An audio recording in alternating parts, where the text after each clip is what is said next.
Howdy, ADV Moto adventurers and coffee lovers. So back now, round two, to try and figure out the best way to make coffee on the road for a pop-up coffee bar. So if you saw my first one, you know I tried one coffee, it didn't really work that well. But today I'm not going to explain everything that I used. If you saw my last one, you can see that you can see the stove that I'm using and the setup that I was using. That would be in the first video, part one. But today what I'm going to be doing is I'm just going to kind of set it up so I can show you just how quickly you can set up a camp stove, as fast as we can do it. Why do I pop that off every time? It's kind of funny. Anyway, this is the MSR stove. So we just go bada bing, bada boom, flip it up. And but I'm excited today because the coffee I'm going to be making is a blend done by my friend and the owner of the local coffee shop, Sacred Grounds, where they actually brew their own coffee. They get it from all over the world, but what they do is they brew it, or what do? They cook it. They cook the beans right there. So they have this super cool setup where they're roasting the beans. So they get all the beans green and then they roast them.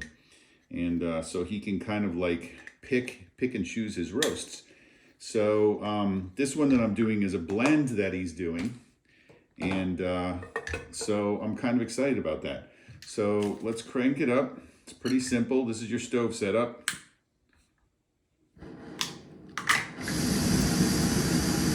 And my firefighter friends are gonna go nuts when they see me doing this. So I'm taking, again, Vermont pure water, putting it in my Stanley French press, and I'm gonna go like this. Here we go. And John gave me some tips about what to do to make this cook better, which I didn't know. But hold on a second, gotta add more water, didn't have enough. So I'm gonna put some more water in here. And so John told me that to do a French press, what you really wanna do is you really wanna let the water, you gotta boil the water, so that's the first thing we gotta do. And once the water boils, you're supposed to let it sit for like 30 seconds afterward, come down from a boil. I don't really know what that does, but apparently it changes like the molecular structure of the water. I mean, this guy is like an encyclopedia of how to cook the best, brew the best pot of coffee. So I don't know. So I'm gonna try that. And he also said that what you have to do is you have to let the coffee sit in the, French press for about 5 minutes. I did get a French press type ground, which he says makes a difference as well. So we got to do that. So we're just going to wait. It usually takes 3 minutes for the coffee to boil, or for the water to boil. And then I'm going to throw in my coffee, and we're going to see if we can do a better job today. Because last time, honestly, I did a medium roast, and it came out a little watery, didn't have a lot of flavor. It was still good, but it wasn't great. And what he says was that it's probably because A, I didn't let it steep enough, and B is because using a medium roast in a French press just doesn't produce a good robust coffee. So this chocolate one's supposed to be uber robust. I got myself like a ½ pound. It's called Chocolate Bomb, and that's sacredgrounds.coffee if you want to get some yourself if you like it. Sacredgrounds.coffee. It's organic, certified organic, and it's probably good, but he blended it together. There's actual cocoa beans in the coffee as well, so that should be pretty good. So let's see what happens.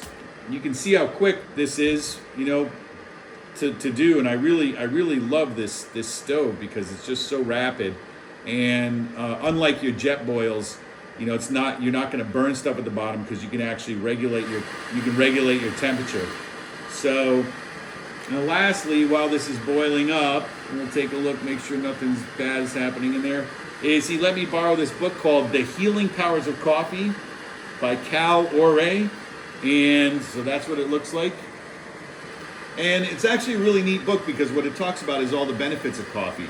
So, as a functional medicine doc, people ask me all the time, can I drink coffee? And, it really depends on the individual person, but there's actually a lot of benefits in drinking coffee, as long as you don't have ragged out adrenal glands and things like that.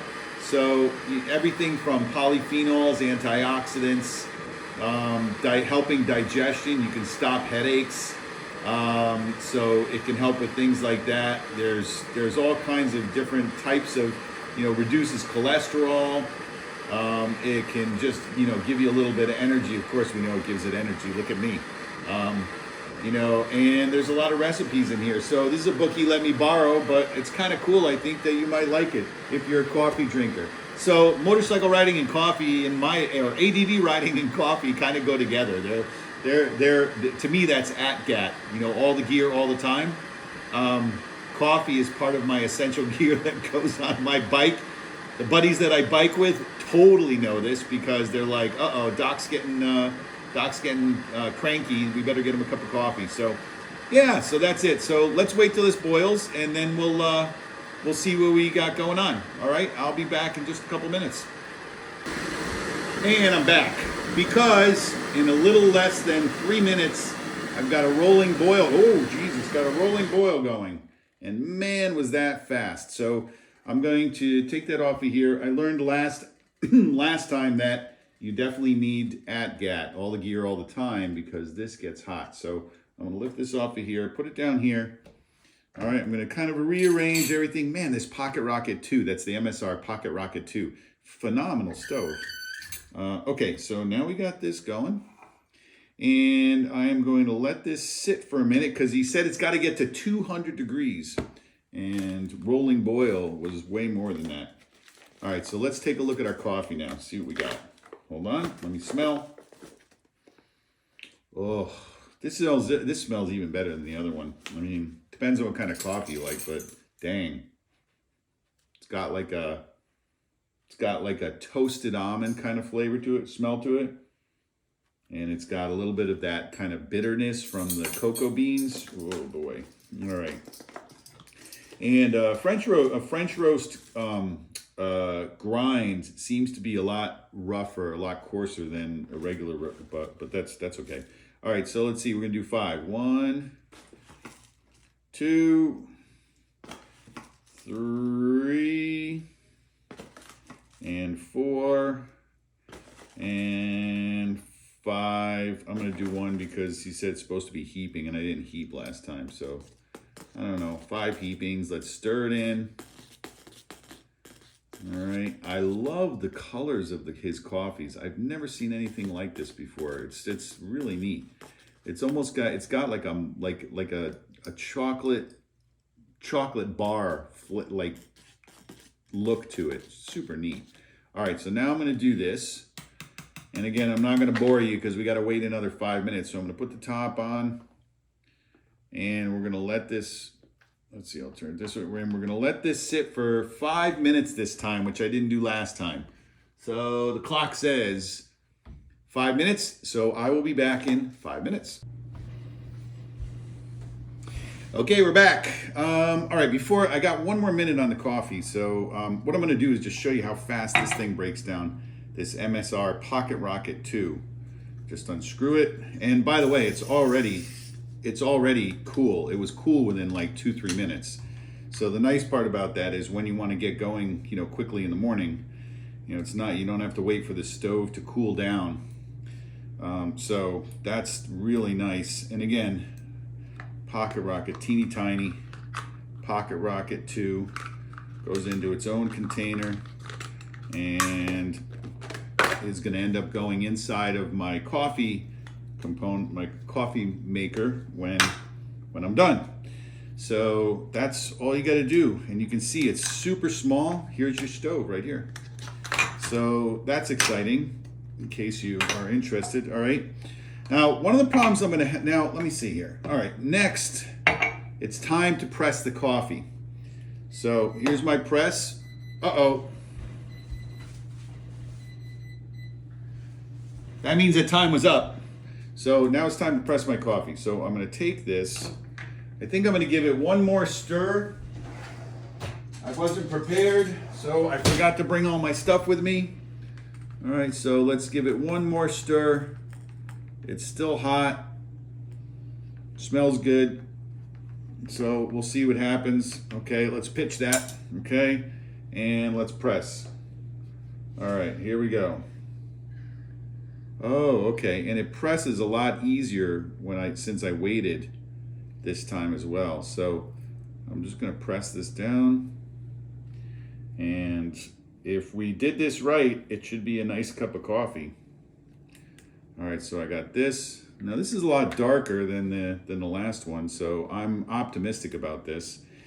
And the other question I'm going to have, I'm not going to do another video on this. I'm going to let this sit for like 30 seconds. I'm not going to do another video on this until part 3, where I've actually, looked at a bunch of coffees, because otherwise it's going to get boring. I wanted to tell you, because if you bring these on a ride with you, I just wanted you to know some of the ins and outs, like the whole timing. 4 minutes or 5 minutes you need to let it sit, and getting the right equipment seems to make the difference of whether it's a good cup of coffee or not.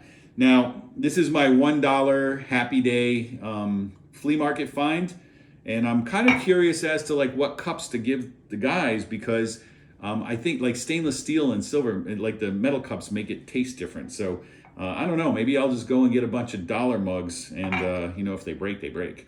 Also, and I won't do this on the trail, but I discovered oat milk recently. And yeah, I've been recommending dairy alternatives to my patients for years. Things like almond milk and, almond milk, oat milk, rice milk, soy milks. But I personally never really liked them all that much. But I decided to try oat milk recently again, and I love it. So it's a little bit sweet, and yet it doesn't have any sweetener in it. And I like it in the coffee, and I'm using it for the video. I won't have this on the trail with me, but I'm using it for the video because it helps cool down the coffee so I can finish up. So let's give it a try and see how this looks. Here's your coffee. Oh, okay. I'm thinking this is going to be a nice mug. There we go. And I'm going to try it first without the oat milk. See whether I did a better job this time. Have a happy day. Whenever you have coffee, it's a happy day. Oh no, that's huge difference. Huge difference from the last one. The last one tasted like water. This tastes like a nice bold cup of cocoa bean. So it's got a little bit of that chocolate, but the bitter chocolate, which, bitter is great, good for the liver. Yeah, it's got a little bit of bitterness to it. It's got that cocoa bean flavor. It's got that, the coffee bean is robust, much better. So now let me add a little bit of this so that I can actually drink it better. And I like to end all my videos with what I call contemplating the navel, which is coffee can be like a meditation. So, all of us ride because, riding has that meditative quality, kind of puts you at a peace and ease of mind. Coffee does that for me too. Sitting somewhere, it's almost like a ritual, sitting down and, kind of, especially when we're going to be on the trail, be in the woods or at a camp or something, you sit down, have a cup of coffee. There's nothing like it in life. It's that sense of peace and centeredness and groundedness. It kind of takes away the pressures and stress of the day and just kind of just makes you feel good.